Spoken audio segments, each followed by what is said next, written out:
Whelan Presley and Van Ho Funeral Homes have been serving Quad City families and veterans for over 100 years. Whelan Presley is located in Rock Island, Milan, Reynolds, and Van Ho in East Moline, proudly supporting WQPT.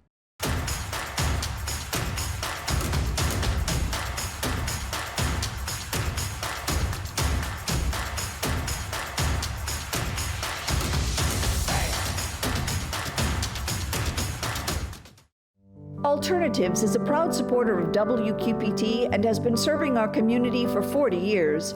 Alternatives provides professional guidance to maintain independence and quality of life for older adults and adults with disabilities. Paying for college is getting easier, or so they say, and hitting the right chords. A look back at the music scene from the 1970s through the 90s in the cities.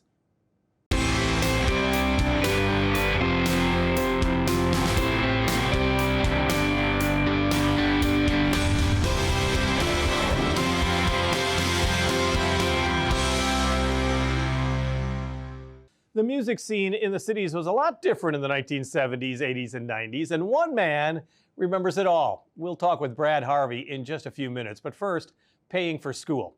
The federal government says it's making it easier for you to apply for money for higher education through FAFSA, free application for federal student aid. But it's been a problem for some families. It comes as Western Illinois University is actually being called the least expensive public university to attend in Illinois. So we talked with WIU Associate Director of Admissions, Cassie Daly.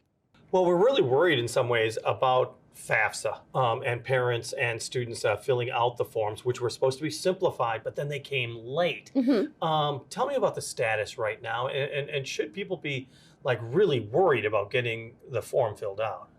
No, I think it's going to be the same. Everybody's going to be in the same boat. Every student applying for FAFSA, they've all had the same opening date. I will say the federal government was pretty good about giving colleges the heads up of, hey, this is going to be delayed. We didn't know the date for a long time of we knew it had to be by federal regulations opened by December 31st. Well, and that's when it opened. Yeah, and originally they thought maybe October would be at least you could start the process. And like you said, it was the last day. Yes. And what families could do and what colleges were really good about was letting students know and families know, go ahead and go out and get your FAFSA ID, your FSA ID, which is basically the way that you're going to sign your FAFSA at the end of the day. So if you had that part done, then when the FAFSA opened up, you could, start the process. And I will say, having a son that's a senior this year, and, we went through the process, and I told him, I said, it's going to open on the 31st, but we're going to wait because it may have some issues. And they have had, they've kind of taken offline, they kind of put it back on. And it's basically to control the system so it doesn't crash with everybody trying to access it at once. So that's been kind of a little bit more of the delay of, yes, it opened on the 31st, but being able to get into it has taken families a few more tries to be able to get it finished and filled out. As you pointed out, everyone's in the same boat, basically. So talk to me on the other side as an administrator of this. Are you expecting this huge influx, or how does this work for you? How it works for institutions and Western, obviously, is that we're going to get a student's financial aid record a little bit later than we're used to getting it. Now, what kind of impact that's going to have, that's kind of to be determined right now. Once we get a student's FAFSA record, then we get that information, and then we have to generate what's called their financial aid award letter. And so all institutions are going to be in that same boat of they're getting the FAFSA record a little bit later and then plugging that into their systems to create the award letter. May cause some delays, but it may not. It really kind of depends on everybody's system and who could handle what and how that's gonna to get out. But I think it'll be okay at the end of the day. Of yes, things may be a little bit delayed, but they may not either. It's really kind of to be determined on when we get those students' financial aid records at what the federal government's telling us is going to be the end of January. There are some significant changes as we go through this year, as far as grants and scholarships are concerned. I mean, no 2 years are ever the same for students or parents. Correct. What are we expecting in this coming year? I mean, Pell Grants have changed. Yeah, so there has been a change in the Pell formula. It's one of the changes on the FAFSA form, but students that are eligible for it could qualify for up to $1,200 more per year. So that will be a benefit to students no matter what institution they're going to, no matter what state they're in. So that could be a bonus. And in Illinois, MAP grants have been so essential for so many students, and the legislature has made moves to make sure that that's available to more people. It seems like just looking back as far as I was able to, since 2020, there's been a steady increase every year in MAP funding, and I think the proposed one for the 2024 for MAP is like $100 million more. Now MAP is only for Illinois students going to Illinois institutions, and so that's another benefit of staying in state. Well, and when we had those budget issues, between the lawmakers and the governor, and the MAP grants were really at the center of some students' decisions to leave Illinois. I mean, has that somewhat rectified now? Have you noticed that more Illinois students are staying in Illinois because that flight to the other states, to Iowa, to Wisconsin, Minnesota perhaps, Indiana, was significant? Yeah, I don't know that we've been able to, we have that data yet for this year. It can't be quantified right now. Right. But I think the increase in the MAP grant has helped for sure. And I think now students are looking for the most affordable option, and obviously staying in state is that more affordable option. And there's great institutions, Western being one of them, that has great quality programs that are accessible and they're affordable.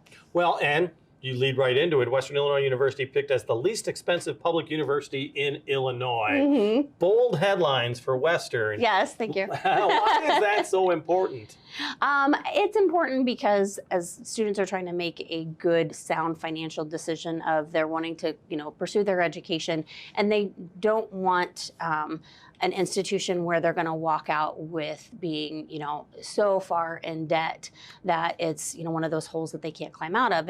And Western having these great programs, having over 60 different majors that a student can choose from, majors that are in demand, that employers are looking for graduates from our program. So they're able to come to a quality institution and then also have the added benefit that it's affordable for them and they're not going to have to, rely on so much the student loans and other ways to help pay for college at the end of the day. That is becoming more and more onerous. Is the payback of the student loans. You're hearing it all the time, and it has so many people questioning the value of a 4-year education, perhaps 2 years someplace, and then come to Western, or just not get that post-secondary education that used to be, step B in your education.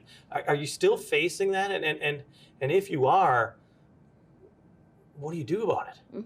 Well, I think it's important that, there's jobs for a lot of different, individuals, and we need students going into the trades, but we also need students pursuing that 4-year education for jobs and careers that are going to require it. And so I think that the transfer of, students maybe starting in a two-year institution and then transferring to a 4-year. We also have a lot of non-traditional students that maybe went out into the workforce and did some of those trades or went out into the workforce first, but now they're seeing that, oh, if I want to advance in my career, I need that 4-year education. And so I think both of those things are happening right now with students, trying to make choices. I know that, you commented that students were choosing to go out into the workforce because of the, the high cost of college education. And I think that this is, Western being affordable and offering all these programs is the way that we're trying to get that word out to students to let them know you don't have to make that choice. Like, you can pursue your education at an affordable rate. A lot of people, as you well know, you went to college for the college experience as well. Has that really diminished? I think to each his own. I think the college experience has probably changed from the time that, I was there a few decades ago. But I think every student is looking for their own path and their own experience. And I think that's one thing that's great about institutions obviously I speak for Western, but that students can find their own niche. at the college, and whether it's they want to be involved with clubs and organizations, or maybe they want to be more involved with activism or something like that. They're able to find their path. The choice of campus, whether they choose the Macomb campus that is that more traditional feel, or they come here to the Quad Cities campus, which is a different feel for students, where they're still able to be involved, but they're still able to stay close to home, or keep their job that they have here in the Quad Cities. So it's really kind of just a different atmosphere, and students can kind of make that choice. We're heading into February. What do you say to high school seniors and their families right now? I mean, when is it too late to have nailed down what college you're going to? Should you have done it the year before? Should you have done it in the fall? I mean, we're coming down to decision time for so many families. Yeah, and there's some institutions that are going to say, hey, May 1st, May 1st, May 1st. That pressure has alleviated itself a little bit over the last couple years. Being test optional has definitely alleviated a lot of that pressure on students. As far as making a decision, I think what's most important is for students and families to look at, okay, if I'm looking at 10 options on the table right now, what are the scholarship deadlines for those 10 options? So you don't have to make a choice, but fill out those scholarship applications, because if there's a deadline, you want to at least know that, okay, that's in. So if you make the choice for that school, then you've already filled out, additional scholarship application paperwork, and to have all of that done in a timely manner. I think as far as making the choice, students still have plenty of time to make that choice. There's a lot of institutions that are still accepting admissions applications, Western being one of them, that have rolling admissions, so you can apply at any time.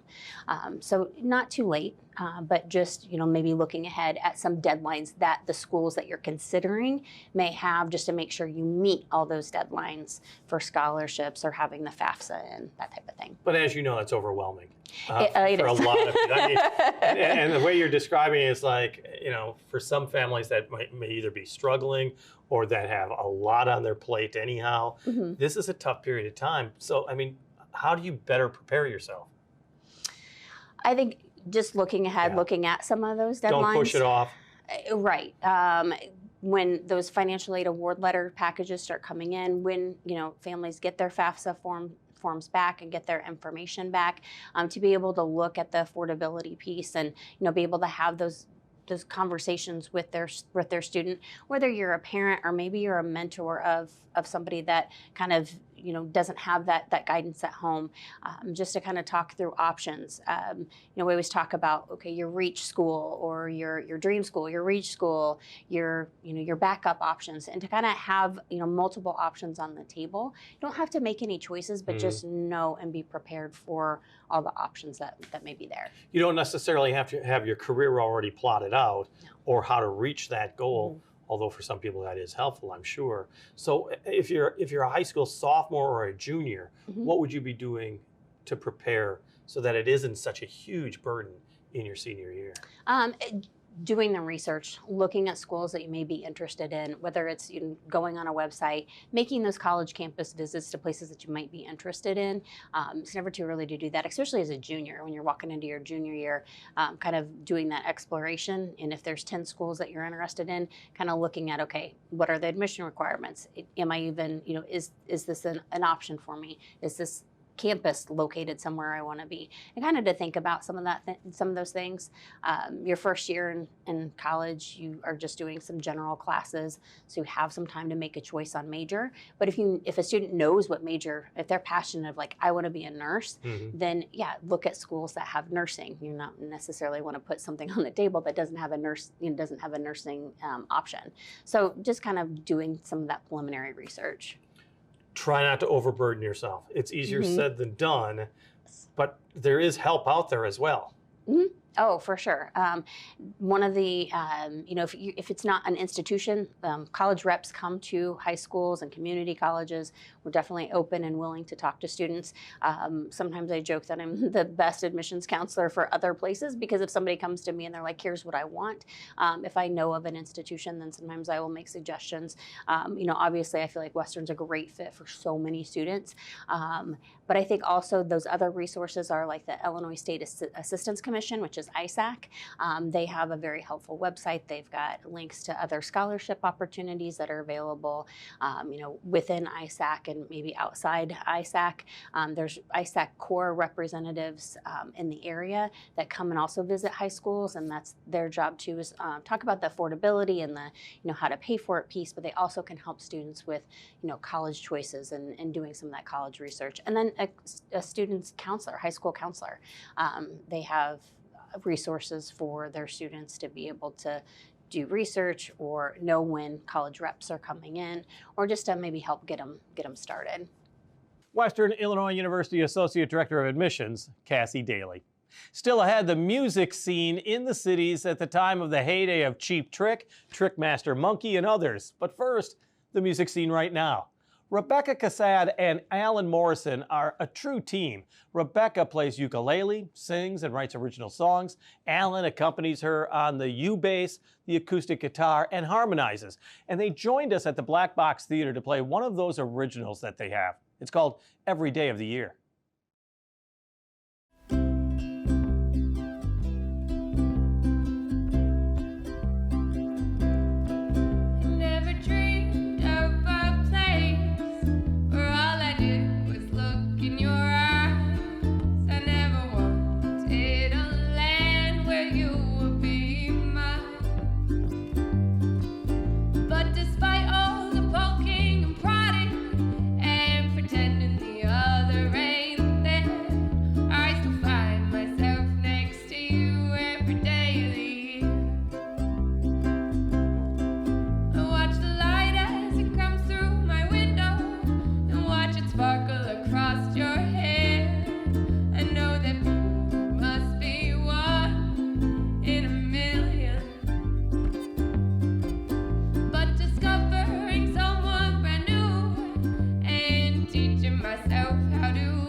Rebecca Casad and Alan Morrison with Every Day of the Year.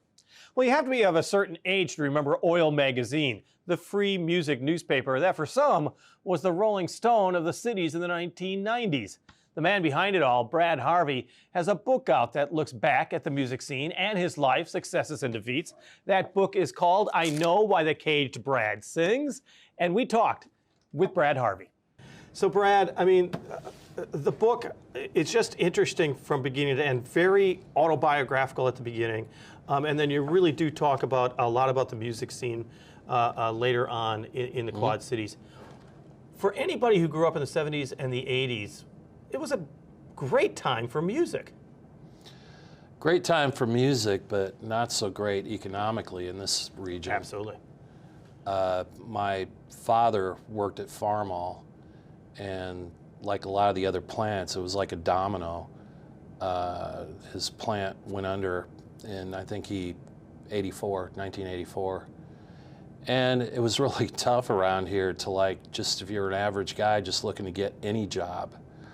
And a lot of the people that still had just enough time in to continue working but not to retire, they ended up having to go off to Indianapolis.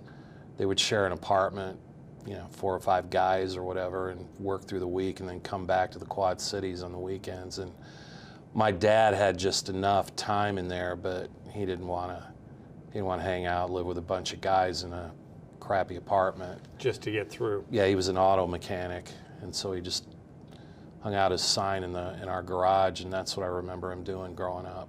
You are so connected to the music scene in the Quad Cities during that era, and of course, you know, the founder of Oil Magazine, which I do want to talk about. Why do you think it was important to talk about? I mean, you've got, I'm not saying you name drop, but you drop a lot of names of people that were musicians, some influential, some less so, in the Quad City music scene. Initially, my wife and I quit my job down in Tennessee, and a lot of people call it retirement, but I'd call it as just like I couldn't take it anymore. And my wife reassured me we'd be okay if I quit work at the time. And we had the notion that we live outside, about 30 miles outside of Nashville in Tennessee, and we really thought we wouldn't be able to afford to live down there, and we thought, well, we could move back to the Quad Cities. Houses are cheap. We could sell where we're living, which is a modest house, but that's a hot housing market right now. Very much so, yeah. And we could buy something outright. But my attitude became, well, if I'm going to live up here, I'm going to make a job for myself. So I thought about, why not a music museum? And this book was written as a bit of a resume, so that when I went to the city planners and said, hey, I got an idea, why don't you guys open a music museum and put some money behind it, and I'll be the curator. And that's why this book was written the way it was written, kind of a resume. I could just hand them the book, well, who are you? And I could just say, this is who I am. Read it, and if you don't like the book, you're probably not going to like any of my ideas. Why is it important to have a museum of that sort in the Quad Cities? I think it would be good because this is not a tourist destination, the Quad Cities. It's isolated. The only thing a town has, I get kind of tongue-tied when I get on my high horse, but the only thing that a city has is its own history and its own personality. And there are people that are like, for example, Bix Beiderbecke. I think they're still kind of struggling to maintain the museum for him. And I know that it took those guys a long time. There are people that genuinely are into the idea of having the museum, and they volunteer to keep it open, but they shouldn't have to struggle that hard. We've had so many people come out of this area. I just think that if they had a museum, it would help bring tourist trade here. And isn't that what everybody's wanting, always? Mm-hmm. So, what is the status then of a music museum that you see for the future? A status by? Do you have a building? Do you have a plan? Do you have a location? I had one meeting. It was a FaceTime. This is months ago with someone with Renew Moline. He's a good guy, Kirk Marsky. And he used to be the producer over at Dwyer Michaels, I believe, their morning show. And I talked to him, and he gave me a lot of the available grants and even a list of buildings that were available. I mean, there's no shortage of empty buildings here. And that was fine, but I don't know if I put across that I don't have any money. What I have is a good work ethic and a lot of knowledge. That's what I can bring to the table, but I don't know. I came up here for a visit, and I stayed for a funeral. My dad passed away. This is as long as I've been in the Quad Cities, since I left 23 years ago, and there's kind of aspects of it that kind of remind me of why I left to begin with. Mm-hmm. So it's kind of a convoluted answer to your question, but it's a mix of emotions. In your book, you do have some really interesting stories about your connection to music and what you do know of the music scene. And I want to double check if I got one right. It has to do with Cheap Trick. Yeah. And the Travelers Motel in Bettendorf. Right. The name of Cheap Trick came from Bettendorf? Yeah, Cheap Trick are from Rockford, mm-hmm. and well documented. But at the time, they were struggling just like everybody else. They didn't even have the lineup that they ended up with. The world knows Robin, Rick, Bun, and Tom. They didn't have that lineup at the time, and they were They were doing business under the name Sick Man of Europe, which they gleaned from a newspaper headline. It was kind of a reference to, I guess, the European economy. At the time, I think they were trying to play original material and just really off-the-wall stuff that actually they became famous for. Anyway, they had a gig in Bettendorf. Boy, the name escapes me at the moment, the name of the club there, but they had booked a week. And they kind of vacillated. The singer they had at the time was a guy named Zeno, which they nicknamed him. His real name was Randy Hogan. And he made a remark to Rick, who played some guitar lick that he thought was goofy, and he just said, "Hey, that's a cheap trick." And the name stuck.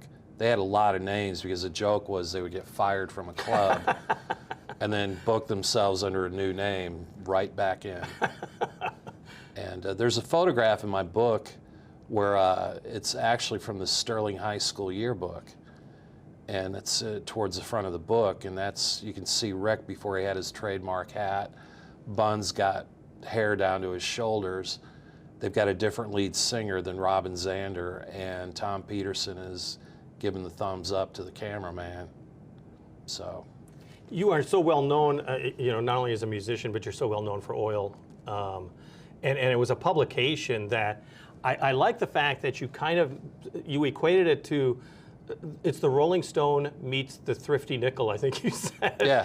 Which I thought was an incredible way of, and I love the fact that the very first few editions, at least the first one, you had to fill space, so you clipped other people's ads in and put in there. Oil Magazine is in some ways a legacy for you as well, is it not? It is. I mean, it's kind of every once in a while I'll run into somebody who remembers me from 20, 30 years ago. But it was never my intention to be that angry, drunk guy at the end of the bar screaming about what he did 30 years ago, and nobody cares because generations change and everything evolves, and you're not the hot shot you were 30 years ago. Generations move on.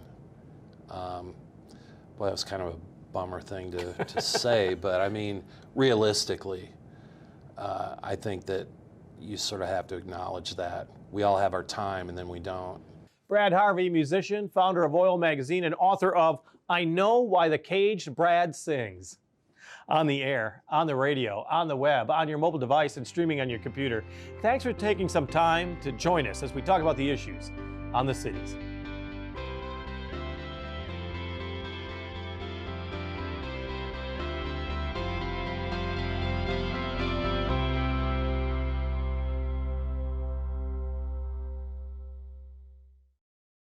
Whelan Presley and Van Ho Funeral Homes have been serving Quad City families and veterans for over 100 years. Whelan Presley is located in Rock Island, Milan, Reynolds, and Van Ho in East Moline, proudly supporting WQPT.